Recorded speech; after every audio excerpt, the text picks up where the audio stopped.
Welcome to In Conversation with Lazarus Carpenter, a podcast introducing authors, poets, and magical creators, sharing their lives, achievements, hopes, and ambitions across cyberspace.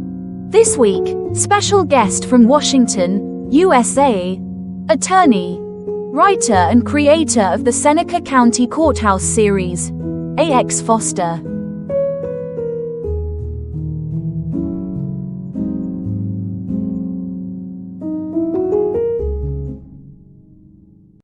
Well, good evening and welcome to Book at Bedtime's guest author spot this evening. And it is with absolute pleasure that I welcome back A.X. Foster.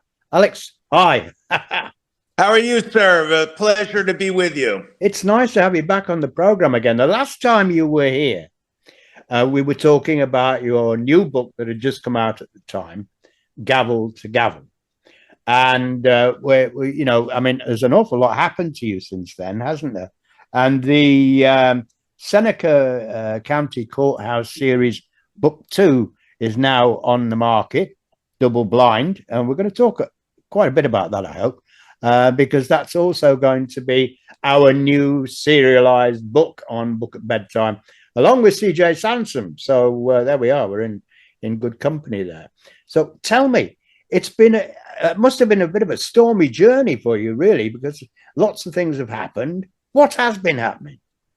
Well, I wrote Double Blind after Gavel to Gavel as a sequel. And the concept really was to take a courthouse, a fictitious American courthouse, and follow a top prosecutor as he puts together murder trials.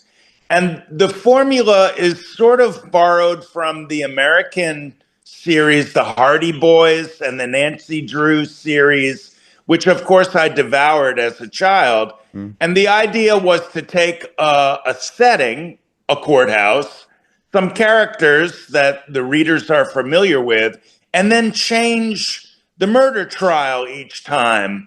You know, and to borrow, Agatha Christie has Hercule Poirot, and he has a new mystery in each book. So that was the concept for the Seneca County Courthouse series. Gavel to Gavel was book 1, Double Blind, book 2, and now I'm starting to sketch out the third book. Oh, that's my question right at the end of the program, you know. And what's next for Alex Foster? Book 3. Next year? Yes. You know, the interesting thing is the first book took me a year to write, a year to revise, and then a year to get published. The second book, the pace was far more accelerated because A, I knew what I was doing, and B, I had a publisher. So the second book took me 2 years, but I think the third book will take me another year because I'm sort of in the groove, you know, like a tennis player who loosens up and he starts swinging the racket more freely and more confidently. That's kind of where I am with book 3. Well, there's no doubt whatsoever that Gavel, I mean, the readers will remember Gavel to Gavel, our listeners, because we had a reading on the program about it at the time, and you were very kind to give us a really nice interview as well and tell everybody about how you put it together and etc. Now, Double Blind is book 2 in the series, and this is a little bit of a different kind of a case altogether, isn't it, compared with book 1? What I particularly liked about this was the pace. It was very difficult to put down. As soon as I turned one page, I was wanting to turn the next one, and so on and so forth.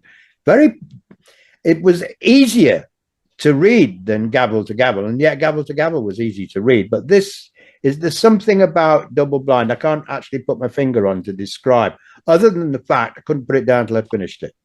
Well, I appreciate that. That's very kind of you, sir. I intentionally tried to leave every chapter, the last sentence, with the thought in the reader's mind, I need to know what happens next. And so I guess I trapped you in my snare. No, because you wrote as all good writers do, which was you kept the reader hanging on. Yes. And I tried to do that. Like, I would end a chapter with like, and what's the name of that defense attorney? And then I would start the next page with the defense attorney so that the reader wants to keep moving on. Now I have 3 puzzles, all interwoven in double blind. The first overarching puzzle is this young man going to be guilty or innocent of the crime of murder? That's the theme for the whole book. But woven inside that story are 2 other puzzles. First, there's a mysterious note that has half the letters missing. And my hope was that readers would flip back to that note as they read on, trying as clues and various pieces of the puzzle come together. Because the note, without giving any spoiler alerts, it changes the course of the prosecution. Yeah, it does. The third puzzle is Mac McIntyre, my protagonist prosecutor, is being harassed by a telephone stalker. And so it's sort of a fun little subplot. Who, of all these characters, is the mysterious telephone stalker? And we find that out on the very last page. We certainly do. And I won't say who it was. Don't want to spoil it. No. Listen, this got to the #1 Kindle bestseller within a couple of weeks of going out. Yes, it did. That's quite an achievement. How did that make you feel? Well, it's really interesting how the consumer, the reader, I have surpassed in 1 month the sales of 2 years worth of Gavel to Gavel. Yeah. So in 1 month, I have surpassed the total sales for Gavel to Gavel. And what's interesting, and now that people are enjoying book 2, they're buying book 1. And on Amazon, we've kind of packaged them as a box set, a digital box set. So we are finding that a lot of readers around the world are, hey, I might read that first book. Now, each of them is what we call stand alone. Yes. Meaning you do not have to read the books in sequence. You can pick up any one of them. But if you have read Gavel to Gavel, this certainly builds on the characters. And I've been told that my main character of Mac McIntyre is much more complex, and we learn much more about what makes him tick, because he's really an anti-hero. He really has a lot of flaws. And I think that's what makes him interesting and more human, because there is no perfect human being. And Mac is a brilliant man, and he has his heart in his right place, but he doesn't mind cutting a couple of corners here and there or sweeping things under the rug. So I've tried to make him a more complex character, and I share with the readers some of his trauma in his background. And I think that makes for a good read. I mean, one of the things that I often experience as a writer is that I put myself, that it was parts of me in lots of the characters that I create. Some fictitious, some not. But nevertheless, there is a part of me that's in those characters, in their personality makeup, even in some of their behaviors as well. How much of Alex Foster is in Mac McIntyre? Well, I would say a chunk, but not all. I mean, I'm not 6'3" No. and skinny as a rail, for example. But you have to write what you know. Yeah, exactly. I didn't write a book about astronauts flying to Mars, because I don't know anything about that. No. I didn't write a book about a heart surgeon doing a transplant.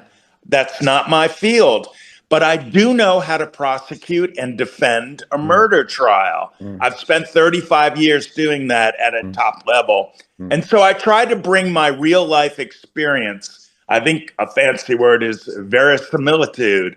I bring that to my writing because that's what I've done with my career. And a lot of people have noted the authenticity of the writing, and the courtroom scenes are really how it might sound if you went to an American courtroom. So how much of Mac McIntyre is me? Well, I have Scottish heritage, not the McIntyre clan, but Foster. I can trace Foster's roots to Northern Ireland and then across the water into Scotland, if you're going back, 15 generations. A lot of Mac is me. I think I have a very good memory. I've used it throughout my life to assist me. But I think I'm a little more honest and a little bit more of a rules follower than Mac. Yeah. He does like to bend them a little bit, doesn't he? Yes, because always for a good reason. The ends justify the means. But I would never, a defense attorney would say Mac cheats in court. I think that's a very dangerous proposition. And I would never, no case is worth my, my integrity. No. So that's the big difference. But a lot of Mac McIntyre is me. And that's how I write, because I know my own life best. Yeah, indeed. It's interesting that when we write about things that we've experienced and step aside when we write them, in my book, The Ballad of Penny Gryke, I actually lived in the house where all of these things took place. Both of the houses, in fact, of the protagonists in the story, even though it was back in 1850. And it was fascinating to be able to revisit, all of those characters and become them. And there we go. I'll have to cut this bit, of course. Hardy, there's nobody there, love. There really isn't anybody there. He barks at shadows, this one does. Hey, good dog. Hey, are we going or what? Are you shutting up now? Are you coming? Oh, hello. Come on, say hello. Come on, say hello. There we go. Look, say hello. There we are. See, there you go. Say hello to Alex. Hello, Alex. There he is. Hi. Oh, don't get him going. Get down. Right. Yeah. Right. So, hang on a minute. 2, 3. So, when you suddenly realized that the sales had exceeded very, very quickly, gavel to gavel, and you attained that wonderful #1 spot, you must have been elated. Yes, I was. Were you surprised? Were you surprised? I don't write to make money. No, me neither. I don't write because I'm searching fame and fortune. I love to write because I enjoy telling stories and I enjoy giving people the pleasure of a little escapism. Indeed. I have no illusions of grandeur. I'm not writing books to win a Pulitzer Prize in literature. I'm writing books that you can grab and go to the beach, or you can pick up in an airport for a flight, and you can escape for a few hours into a world that you may be interested in, the courtroom and a murder trial. And I try to put the readers in the position of a juror. So here in America, we get called for jury duty occasionally. They never pick me, of course, which is a smart move. But people get called to do this very abstract thing, and they're placed in this role where they have to judge another citizen. And it's a very odd experience to be on a jury. And I try to bring that experience to my books. My readers can go through that experience and look at the evidence and the facts and the controversy, and they can kind of decide, do I think this person is guilty or innocent? And then they can see if it matches up with the story. So I write to tell stories to bring people enjoyment. That's why I do it. Now, when I hit #1, I hit #1 on Amazon in several categories, mystery, thriller, but I was particularly proud that it became the #1 legal thriller here in America. And that is really my genre. My little subcategory in the mystery thriller is the legal thriller, like the works of John Grisham and Scott Turow. And there's a lot of Agatha Christie in there, and she's a major influence on my writing. So I was very proud of that. And hey, you can't take it away from me. No, certainly not. There, it got there. I have to say that when I saw the news that it was number one, I thought I was so pleased for you. Thank you. Because, you know, I mean, you work hard at your craft as you did in your profession. And it practice makes perfect. It's showing up, isn't it? Thank you very much. I'm having fun with it. You know, not all of it is fun, dealing with agents and publishers and, you know, bookstore people and so forth. It's a whole new world. The publishing world is a whole new experience for me. But I'm enjoying it, and I am just the kind of person that likes a challenge, and I don't sit around and wait for things to happen. I'm what we would call type A here in America, and so I enjoy doing it, and I'm working on my third book, and we'll see where that comes in about a year. Have you got any leaks that you can give us on the third book yet? Well, I can give you, yes. The third book is a little bit of Dame Agatha Christie's Murder on the Orient Express. Ah, right. But in a courtroom. Right. I have one of the 12 jurors being murdered inside a locked jury room with a limited number of suspects. Right. So the entire jury are not with this person at the time. Well, you're going to have to read to find it out. But, yeah, right. But okay. The basic premise is I'm going to have Mac McIntyre solve a murder that takes place inside the courtroom. And is it his jury as well? Yes. Oh, excellent. That's very convoluted. I like it. I have to very carefully plot this out. But it's what we would call a locked room mystery. And the murder of Roger Ackroyd, and Then There Were None. I mean, Agatha Christie, John Dixon Carr is another famous writer of the locked room mystery. There's a young Brit named Tom Mead, who's a friend of mine, excellent writer. He's all the rage in London now, Tom Mead. So I'm going to try and write a locked room mystery set inside the courthouse. And we'll see where that goes. I think one question that listeners might want to ask you is, are any of the storylines and any of the characters based upon real people? Almost all of them. And real cases? Almost all of them. In Double Blind, I handled 2 cases, and I've merged them together into one. I did a case. Well, your readers should know I was a prosecutor for 20 years and I was a defense attorney for 15. So I've kind of seen the courtroom from both sides. When I was a defense attorney, I represented a guy who had been in jail for 20 years, claiming he was innocent. And we were able to apply to the court for a new trial based on ineffective assistance of counsel. So if you've read Double Blind, you can already hear some parallels. But on the other hand, as a prosecutor, I handled a shooting of a drug dealer, and the police did all kinds of nefarious and incompetent things. So I've kind of merged those 2 cases that I handled, one on each side of the courtroom, into the plot for Double Blind. As far as the characters, almost everyone in there is an amalgam or combination of real people. And the obnoxious boss that he has to work for, very well, I need to be careful what I say, but realism there. The girlfriend from the public defender's office, many of the characters, the judge and so forth.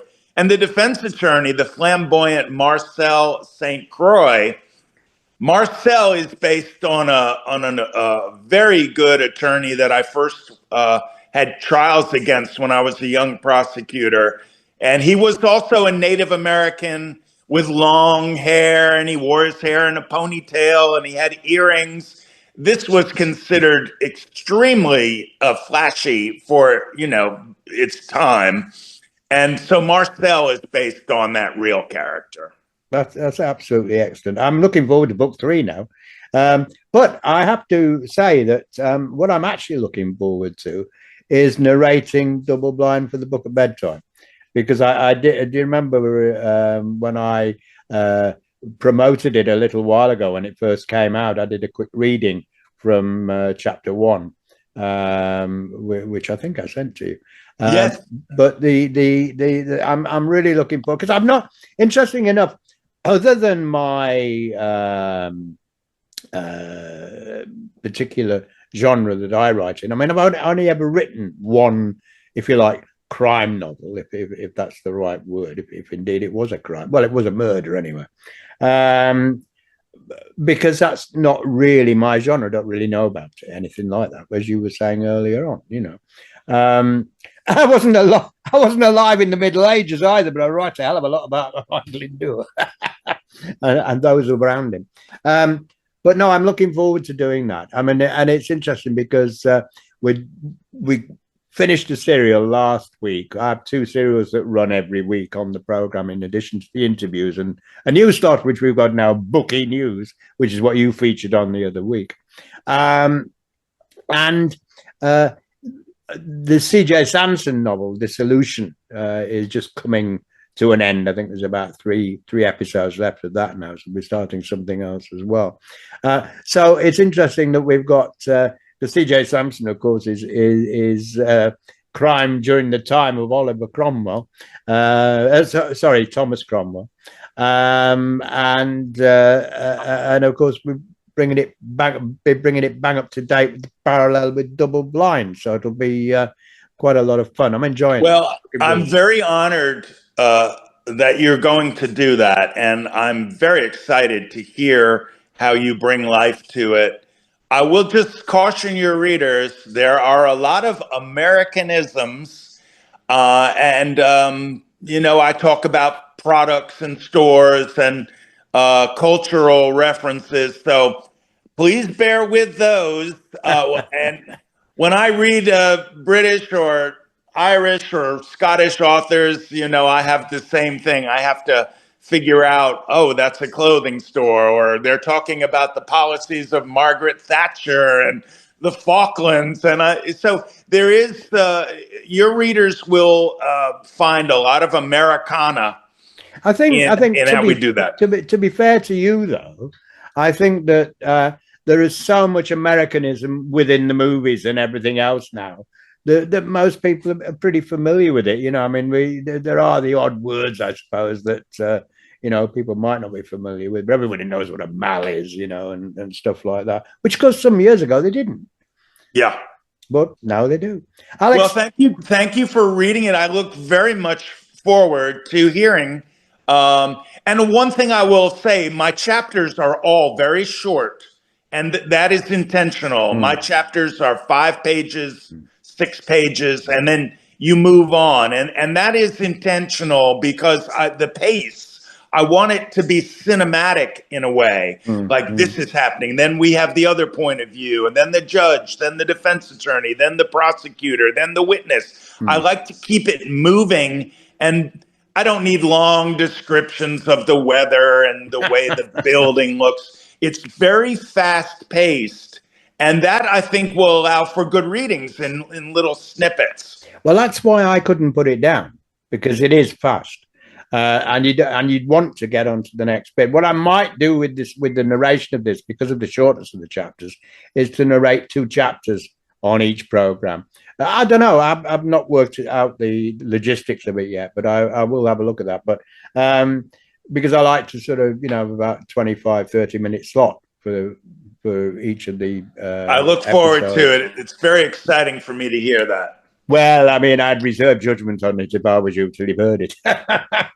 No doubt we'll be getting lots of letters from listeners saying, will you bugger off with your American accent? It's rubbish. No, I love it. Well, I mean, we can all have a bit of an... Alex, it's been great having you on the program again.